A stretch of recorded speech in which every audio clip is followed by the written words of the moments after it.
नमस्कार विद्यार्थियों, मैं रेणु धामानी आज आपको कक्षा 12 राजनीति विज्ञान के चैप्टर 9 आपातकालीन प्रावधानों के बारे में पढ़ाऊंगी।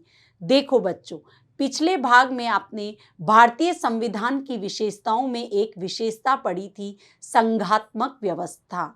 भारत की जो व्यवस्था है वो अर्ध संघीय व्यवस्था है, ये हमने पिछले अध्याय में पढ़ा था और यह भी देखा था कि भारत का स्वरूप संघात्मक व्यवस्था वाला है। लेकिन हम ये भी जानते हैं कि जब भारत आज़ाद हुआ था उस समय परिस्थितियां अलग थी बच्चों। उस समय परिस्थितियां बहुत सारी ऐसी विकट समस्याएं हमारे सामने थी, जैसे कि देश विभाजन की समस्या, सांप्रदायिक दंगे, देसी रियासतों की समस्याएं। ये जो समस्याएं थी, ये समस्याएं संविधान निर्माता जानते थे और वो मानते थे कि जब तक हम केंद्र सरकार को मजबूती नहीं देंगे तब तक हम इन समस्याओं से छुटकारा नहीं पा सकते। इसी बात को ध्यान में रखते हुए संविधान निर्माताओं ने केंद्र सरकार को राज्य सरकारों की तुलना में शक्तिशाली माना और बनाया ताकि देश की एकता और अखंडता को सुनिश्चित किया जा सके। इसीलिए हमारे भारतीय संविधान की एक और विशेषता के बारे में यहाँ हम पढ़ेंगे, जिसका नाम है आपातकाल। आपातकाल की अगर हम बात करें बच्चों, तो आपातकालीन प्रावधान हमने लिए जर्मनी के संविधान से। जर्मनी के संविधान से हमने आपातकालीन प्रावधान लिए और आपातकाल की जो व्यवस्था से संबंधित जो प्रावधान है वो हम भारत शासन अधिनियम में भी हमें देखने को मिलता है। 1935 में ब्रिटिश सरकार ने एक अधिनियम लागू किया था जिसका नाम था 1935 का भारत शासन अधिनियम। इस अधिनियम के आपातकालीन प्रावधानों को हमारे भारतीय संविधान के भाग 18 में शामिल किया गया।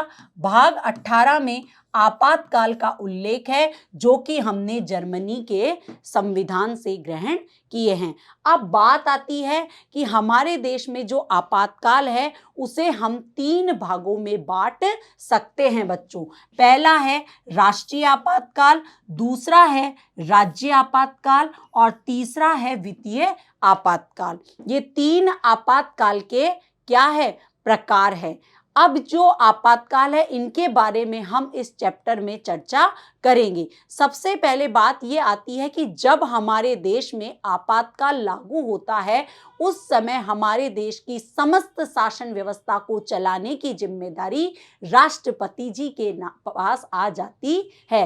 राष्ट्रपति के नाम से समस्त देश का शासन चलता है। तो कब ये स्थितियां पैदा होती है वो हम इस चैप्टर में पढ़ेंगे। देखो बच्चों, सबसे पहले बात आती है राष्ट्रीय आपातकाल। राष्ट्रीय आपातकाल में आपको ध्यान रखना है कि राष्ट्रीय आपातकाल अनुच्छेद 352 के अंतर्गत लगाया जाता है। आपसे ये प्रश्न भी पूछा जा सकता है कि अनुच्छेद 352 के अंतर्गत कौन सा आपातकाल लगाया जाता है, तो आपको पता होना चाहिए राष्ट्रीय आपातकाल। दूसरा, राज्य आपातकाल कब लागू होता है, किस अनुच्छेद के तहत लागू होता है, तो आपका आंसर होना चाहिए अनुच्छेद 356 के तहत राज्य आपातकाल लगाया जाता है। और अगर आपसे वित्तीय आपातकाल के बारे में पूछा जाए तो अनुच्छेद 360 के अंतर्गत समस्त देश में वित्तीय क्या लगाया जाता है, आपातकाल लगाया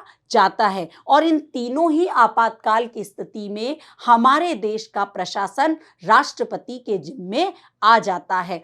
अब बात आती है कि जब किसी देश में राष्ट्रीय आपातकाल लगाया जाता है तो क्यों लगाया जाता है, उसके पीछे कारण क्या है। अगर हमारे देश पर बाह्य आक्रमण का खतरा है, युद्ध की संभावना है, तो उस स्थिति पर जो आपातकाल लगाया जाता है वो होता है बच्चों राष्ट्रीय आपातकाल। एक नया वर्ड यहां पर आपको दिख रहा है, सशस्त्र विद्रोह। देखो बच्चों, सशस्त्र विद्रोह से पहले हमारे यहां पर एक वर्ड यूज किया जाता था, आंतरिक अशांति।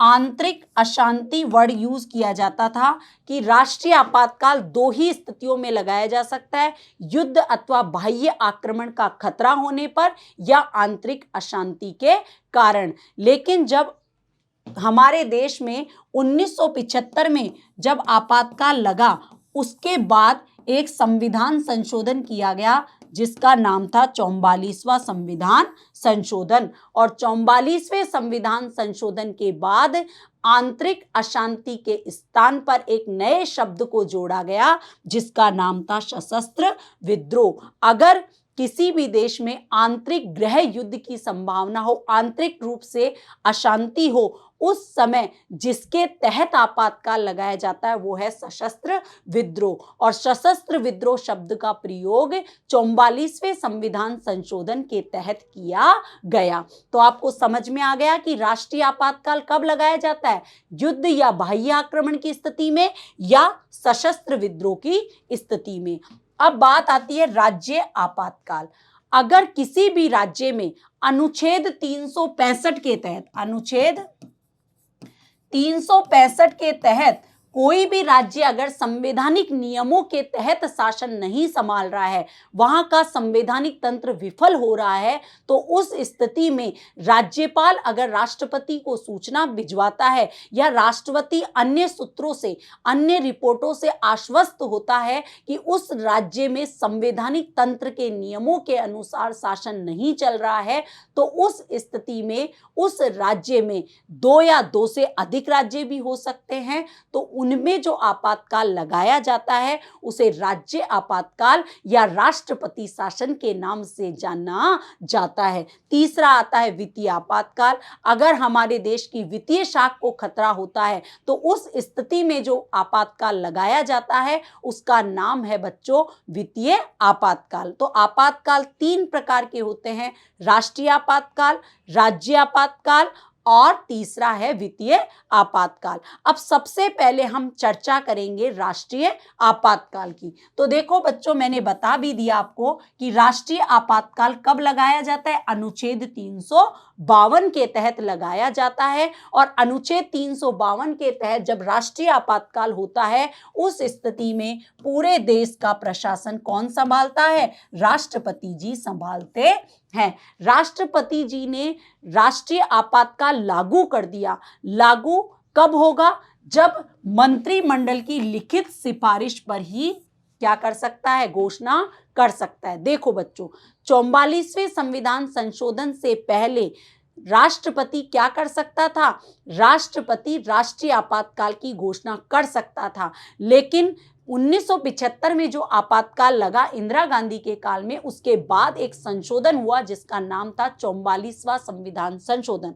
उसमें कहा गया कि राष्ट्रपति राष्ट्रीय आपातकाल को तभी घोषित कर सकता है जब मंत्रिमंडल की क्या हो, लिखित सिफारिश हो, तभी राष्ट्रपति क्या कर सकता है, राष्ट्रीय आपातकाल की घोषणा कर सकता है। उसके बाद आता है कि जब आपातकाल की घोषणा हो चुकी है राष्ट्रपति जी के द्वारा, तो संसद के द्वारा उसको 1 महीने के अंदर अंदर क्या होना चाहिए, उसकी पुष्टि होना जरूरी है। संसद के पास वो घोषणा जानी चाहिए और संसद द्वारा प्रस्तावित या पारित होनी चाहिए। मान लो उस समय लोकसभा का अधिवेशन नहीं चल रहा हो या लोकसभा उस समय भंग हो, तो राज्यसभा द्वारा इसको पारित किया जाना चाहिए। और जब लोकसभा वापस पुनर्गठित हो तब लोकसभा के द्वारा भी ये प्रस्तावित या पारित होनी चाहिए, तभी आपातकाल लागू रह सकता है। आपातकाल का प्रभाव घोषणा की तिथि से कितने महीने तक, 6 महीने तक रह सकता है।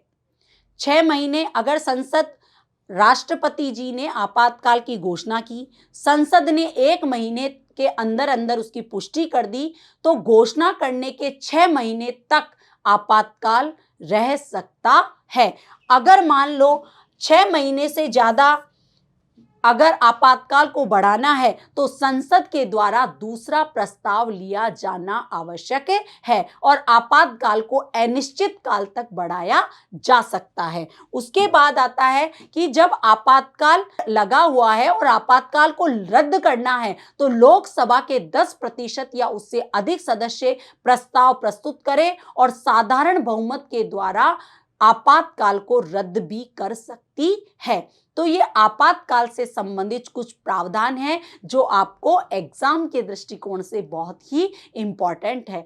अब बात करते हैं कि जब राष्ट्रीय आपातकाल लागू हुआ मंत्रिमंडल की सिफारिश पर, तो अब तक केवल 3 बार ही राष्ट्रीय आपातकाल लागू हुआ है। वो 3 बार की स्थितियां कौन सी है देखते हैं। देखो बच्चों, पहला 1962 में भारत और चीन के बीच में युद्ध हुआ और इस युद्ध की स्थिति में पहली बार भारत में पंडित जवाहरलाल नेहरू जो उस समय क्या थे, प्रधानमंत्री थे, और राजेंद्र प्रसाद उस समय भारत के क्या थे, राष्ट्रपति थे। उस समय पहली बार क्या लगाया गया, राष्ट्रपति शासन लगाया गया। उसके बाद आता है भारत पाक युद्ध जो कि दिसंबर 1971 में हुआ। भारत पाकिस्तान युद्ध के समय में भी आपातकाल लगाया गया और उस समय हमारे भारत के राष्ट्रपति थे वीवी गिरी साहब के शासनकाल में, और हमारे भारत की प्रधानमंत्री थी इंदिरा गांधी। उस समय दूसरी बार आपातकाल को लगाया गया। तीसरी बार आपातकाल लगाया गया आंतरिक गृह युद्ध की स्थिति में जून 1975 में लगाया गया। इंदिरा गांधी उस समय भारत की प्रधानमंत्री थी और आंतरिक गृह युद्ध के समय भारत के राष्ट्रपति थे फखरुद्दीन अली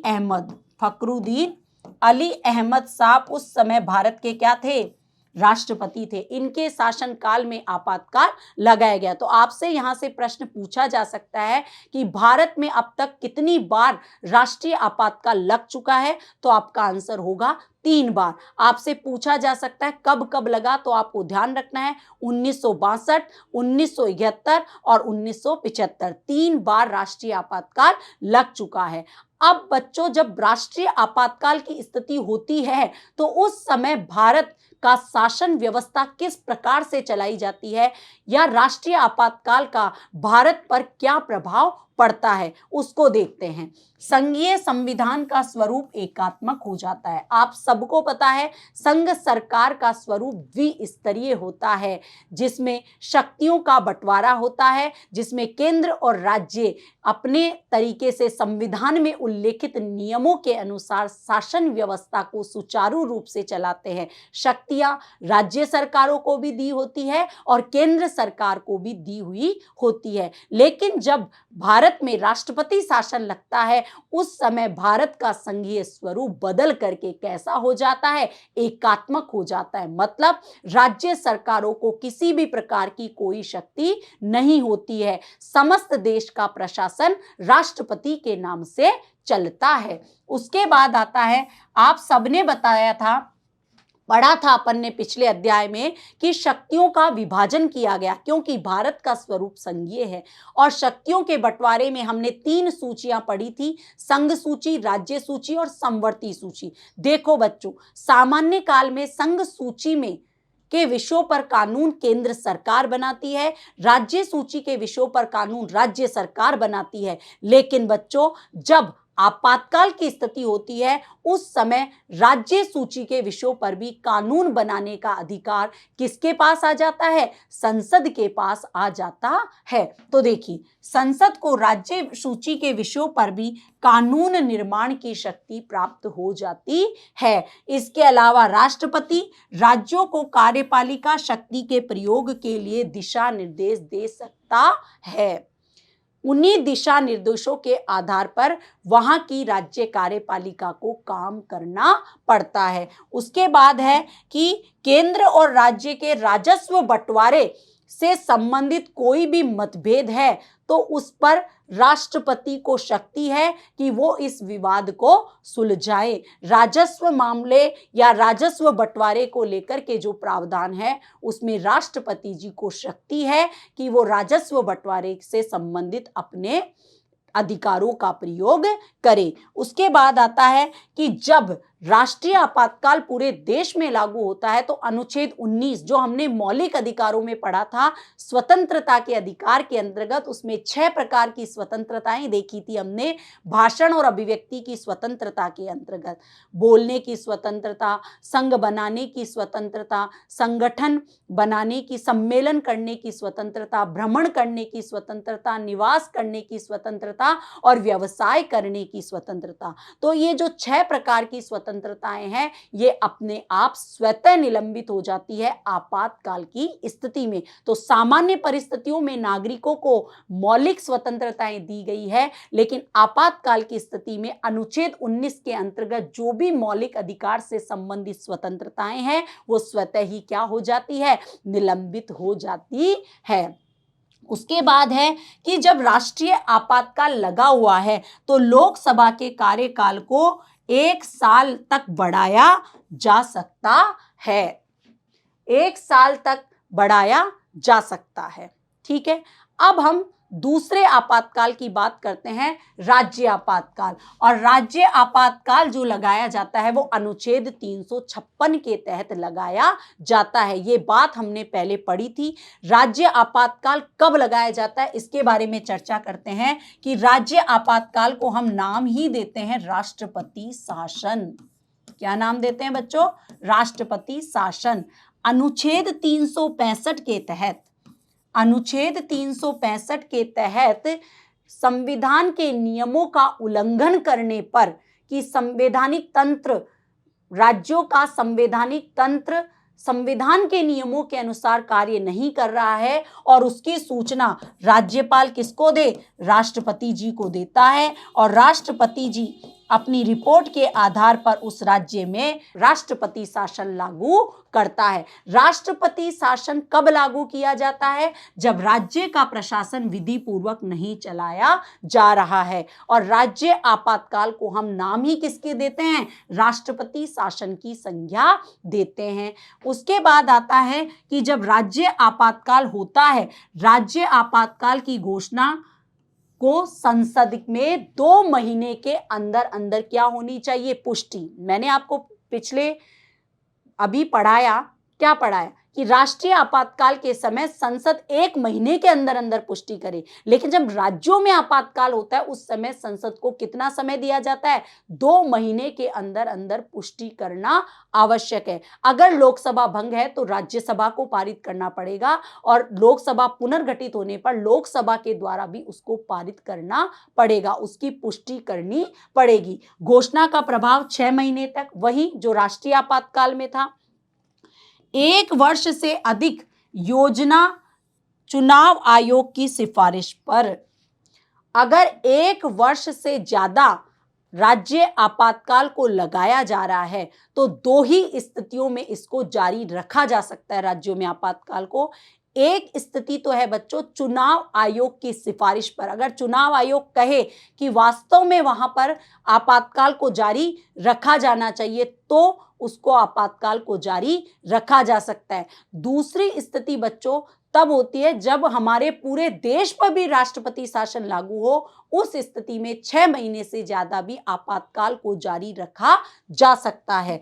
इसके बाद है कि पहली बार पंजाब राज्य में 1951 में राज्य आपातकाल की घोषणा की गई थी। उसके बाद 1957 में केरला में भी, 1957 में केरल में भी क्या लागू किया गया था? राष्ट्रपति शासन लागू किया गया था। अब तक लगभग 100 से ज्यादा बार जो है राज्यों में राष्ट्रपति शासन लागू हो चुका है। देखो बच्चों, अगर हम राज्यों में राष्ट्रपति शासन की बात करें तो उस समय राष्ट्रपति राज्य के सभी कार्य अपने हाथों में ले लेता है और राज्य विधानसभा को या तो स्थगित किया जाता है या उसको भंग कर दिया जाता है। और राज्य सूची के विषयों पर भी कानून निर्माण करने के लिए संसद को प्राधिकृत कर दिया जाता है, क्योंकि उस समय राज्य विधान विधानसभा राष्ट्रपति शासन के समय कोई कार्य नहीं करती है। तो आपने देखा, राज्य आपातकाल की स्थिति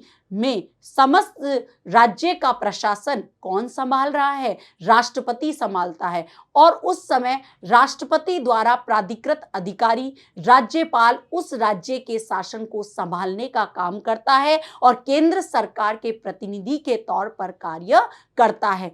हाँ, हालांकि जो राज्यों में राष्ट्रीय आपातकाल लगाया जा रहा है उसको कई आलोचकों ने इसकी आलोचना की है। आलोचना का कारण यह था कि जब 1977 में जनता सरकार थी, 1977 में मोरारजी देसाई की जो सरकार थी, इस मोरारजी देसाई की सरकार ने 9 राज्यों में क्या कर दिया? आपातकाल लागू करवा दिया। क्यों करवा दिया?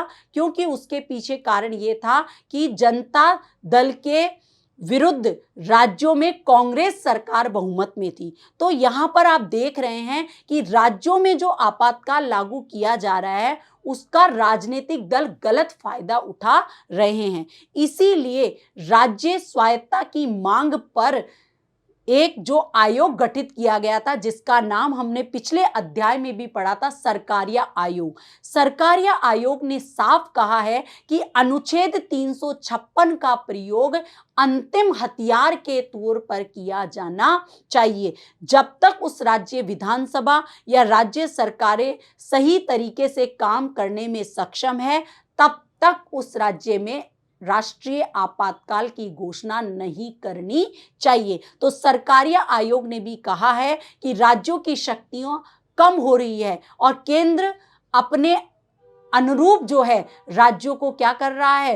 राज्यों को मजबूर कर रहा है। तो राज्यों को शोषण से बचाने के लिए और केंद्र सरकार की शक्ति को सीमित करने का प्रस्ताव सरकारिया आयोग ने भी प्रस्तुत किया था। तो आपने देखा कि राज्यों में जो आपातकाल है, अनुच्छेद 356 का गलत तरीके से प्रयोग हुआ है, जिसके कारण आलोचकों ने कहा है कि अनुच्छेद 356 को समाप्त कर दिया जाना चाहिए। लेकिन बच्चों, देश की एकता और अखंडता को अगर सुनिश्चित करना है तो हमें राष्ट्रीय आपातकाल राज्यों में लागू करना पड़ता है। अब तीसरे आपातकाल की बात करते हैं बच्चों, वित्तीय आपातकाल, जो कि अनुच्छेद 360 के तहत लगाया जाता है। ये कब लगाया जाता है? जब भारत या उसके किसी भाग पर वित्तीय खतरा मंडरा रहा हो, उस स्थिति में क्या लगाया जाता है? वित्तीय आपातकाल अनुच्छेद 360 के तहत लगाया जाता है। 2 महीने, जैसे कि आपने देखा था राज्यों में जो राष्ट्रपति शासन लगाया जाता है उसमें संसद को कितने महीने का टाइम दिया जाता है? 2 महीने के अंदर अंदर संसद उसकी पुष्टि करे तो वित्तीय आपातकाल को लागू रखा जा सकता है। अब है कि जब वित्तीय संकट होता है तो उस समय क्या होता है? राज्य को वित्तीय मामलों से संबंधित निर्देश दे सकता है कौन? राष्ट्रपति। वित्तीय मामले जितने भी हैं उनसे संबंधित निर्देश कौन प्रदान करेगा? राष्ट्रपति प्रदान करेगा। उसके अलावा राज्य के सरकारी कर्मचारियों के वेतन भत्तों को कम करने की भी क्या की गई है? सिफारिश कर सकता है। मतलब राज्य कर्मचारियों के वेतन भत्तों में भी कटौती की जा सकती है। इसके अलावा केंद्रीय कर्मचारियों के वेतन भत्तों को कम करने के भी निर्देश दिए जा सकते हैं। तो ये वित्तीय आपातकाल के समय होता है। लेकिन बच्चों, भारत में अब तक एक बार भी वित्तीय आपातकाल घोषित नहीं हुआ है। तो आज हमने इस अध्याय में राष्ट्रीय आपातकाल, राज्य आपातकाल और वित्तीय आपातकाल के बारे में पढ़ा और इन तीनों आपातकालीन प्रावधानों से हमें पता चलता है कि भारत में संघात्मक स्वरूप के साथ साथ एकात्मकता के भी लक्षण देखने को मिलते हैं। धन्यवाद।